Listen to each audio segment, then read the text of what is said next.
pajak karbon, carbon storage, dan juga carbon capture. Agenda ke depan tentu kita harus mendorong transisi menuju energi hijau.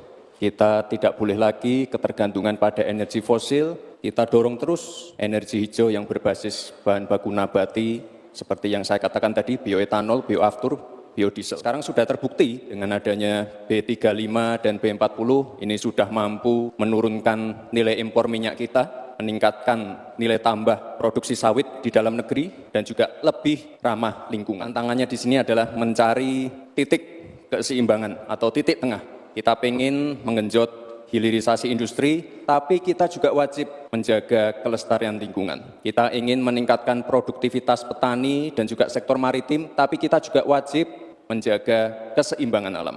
Dalam pelaksanaannya tentu AMDAL itu wajib, analisa lingkungan juga wajib, sustainability report wajib juga. Dan jangan sampai ada alih fungsi lahan yang sekiranya merugikan pengusaha lokal, UMKM lokal, ataupun masyarakat adat setempat. Potensi energi baru terbarukan juga luar biasa sekali. Ada energi surya, angin, air, bioenergi, panas bumi, dan kita punya potensi yang besar sekali, 3.686 gigawatt. Terima kasih. Baik, terima kasih. Saya sudah menyimak dengan baik meskipun saya agak koreksi sedikit terhadap pertanyaan tadi. Kalau dibilang 5 tahun dari sekarang untuk emisi dan bersih, itu sebenarnya nanti tahun 2060 masih jauh waktunya. Tapi masalah yang kita lihat itu sebenarnya pengelolaan berkelanjutan belum dilakukan. Sebenarnya dulu ada garis-garis besar haluan semesta berencana yang sudah mengatur seperti ini dengan sangat rinci. Waktu tahun 62 atau 61 Presiden mengeluarkan kebijakan itu. Nah, saya sekarang ingin menatakan kebijakan insentif dan disinsentif ekonomi hijau seperti karbon, pajak limbah dan sebagainya. Bagaimana Bapak mau melakukan itu? Ya, memang pajak karbon ini salah satu, bukan satu-satunya. Yang paling penting adalah dipersiapkan transisi energi baru dan terbarukan. Sayangnya, komitmen pemerintah hari ini tidak serius.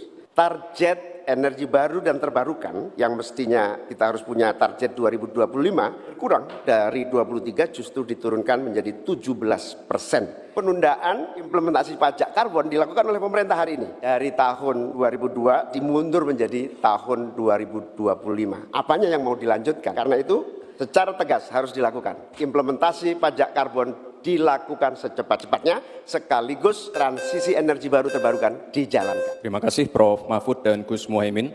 Untuk masalah insentif, komitmen, ini bisa kita kasih contoh yang sudah berjalan saja.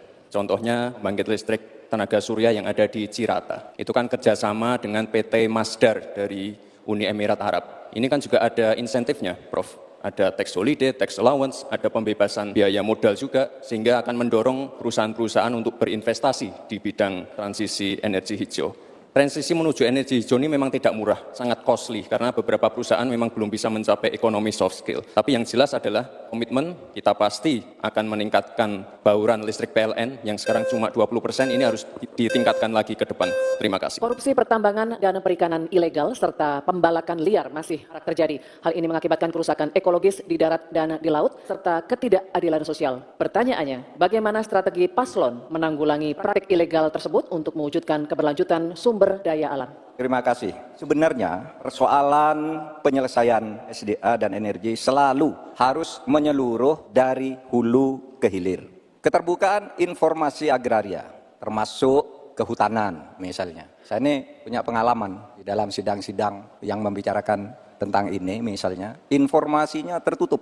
Siapa yang punya lahan ilegal di sebelah sana. Ketika dibuat daftar, tidak ada di dalam daftar. Sementara ada masyarakat yang punya data. Ketika ditanyakan, baru ditunjukkan. Jadi penyelesaiannya tidak bisa menyeluruh. Karena kemudian atas nama keterbukaan informasi publik, mereka katakan ini rahasia. Mereka katakan ini rahasia. Tidak bisa dong. Rahasia itu kan bukan yang tentang data perampasan tanah-tanah rakyat, kasus-kasusnya di mana, siapa yang menyerobot perkebunan sawit, itu kan harus daftarnya lengkap. Sesudah diselidiki apa yang terjadi di dalam analisis. Wah, itu memang permainannya buruk. Sehingga selalu disembunyikan. Kalau baru orang tahu dikeluarkan satu-satu. Tidak ada penyelesaian yang menyeluruh. Nah, oleh sebab itu, ini menjadi penting bagi kita keterbukaan informasi tentang data-data. Kalau kita mau menyelesaikan, data itu menjadi basis untuk penyelesaian. Kita juga pernah, kalau bicara soal rekam jejak, ya, kita ikut dalam upaya penyelesaian satu peta sebagai rujukan untuk masalah-masalah tersebut. Demikian. Selain yang disampaikan Pak Mahfud, salah satu yang memprihatinkan adalah data ESDM itu ada 2.500 tambang ilegal. Sementara tambang yang legal saja tidak membawa kesejahteraan. Dan kita menyaksikan dalam proses penambangan dan bisnis tambang kita, hilirisasi dilakukan ugal-ugalan, merusak lingkungan, ada kecelakaan, tenaga asing mendominasi. Di sisi yang lain juga perkembangan hilirisasi maupun tambang tidak signifikan dengan kesejahteraan masyarakat sekitar. Sulawesi Tengah pertumbuhan ekonominya sampai sekarang bisa 13%, tinggi sekali. Tapi rakyatnya tetap miskin dan tidak bisa menikmati. Hilirisasi apa yang mau kita lakukan sementara ilegal juga terus berlangsung. Lanjut, demikian. Terima kasih. Baik, terima kasih Gus Muhaimin dan Prof. Mahfud. Dari pasangan Prabowo Gibran, simpel saja solusinya. IUP-nya dicabut, izinnya dicabut, simpel. Karena sesuai Undang-Undang Dasar 1945 pasal 33, ya 3 dan 4, dan juga Pancasila sila 4 dan 5, kita ingin sumber daya alam ini dimanfaatkan sebesar-besarnya untuk kemakmuran rakyat. Dan juga kita harus menjalankan Permen Investasi nomor 1 tahun 2022. Intinya kita ingin perusahaan-perusahaan besar ini bisa menggandeng UMKM lokal, pengusaha lokal. Jadi mereka tidak besar sendiri, tapi ikut membesarkan warga lokal, pengusaha lokal, dan UMKM setempat. Terima kasih. Saya mencatat juga tambang ilegal sebanyak 2.500, tapi juga ada yang lebih dari itu. Dalam 10 tahun terakhir terjadi deforestasi 12,5 hektar hutan kita. Itu jauh lebih luas dari Korea Selatan dan 23 kali luasnya Pulau Madura di mana saya tinggal. Ini deforestasi dalam waktu 10 tahun. Bilang, ya cabut aja IUP-nya. Nah itu masalahnya, mencabut IUP itu banyak mafianya. Saya sudah mengirim tim ke lapangan, ditolak. Sudah putusan Mahkamah Agung, itu begitu. Bahkan KPK seminggu lalu mengatakan untuk pertambangan di Indonesia itu banyak sekali yang ilegal dan itu di-backing oleh aparat-aparat dan pejabat. Itu masalahnya. Dan kami persilakan pula panelis Profesor Dr. Insinyur Haryadi Kartodiharjo untuk mengambil undian daftar pertanyaan dari wadah. Mohon diperlihatkan huruf yang tertera. Huruf B. Terima kasih. Pangan huruf pertanyaannya. Bagaimana strategi paslon untuk menghadapi dampak perubahan iklim terhadap produksi dan kualitas gizi pangan? Saudara-saudara sekalian, tanpa krisis iklim pun persawahan pertanian kita tidak memiliki air dan irigasi yang memadai. Bahkan lebih fatal lagi dalam mengadakan pengadaan pangan nasional, petani tidak dilibatkan, bahkan melibatkan korporasi. Ini yang harus kita rubah. Kita ingin melihat bahwa potensi petani seluruh produk-produknya masih sangat luar biasa. Mulai dari pengadaan lahan yang memadai. Dalam arti lahan-lahan yang ada melalui reformasi agraria. Reforma agraria menjadi prinsipnya. Yang kedua, petani kita harus kita beri pupuk yang cukup dengan harga yang terjangkau. Bahkan banyak petani punya duit sebetulnya tapi pupuknya tidak ada.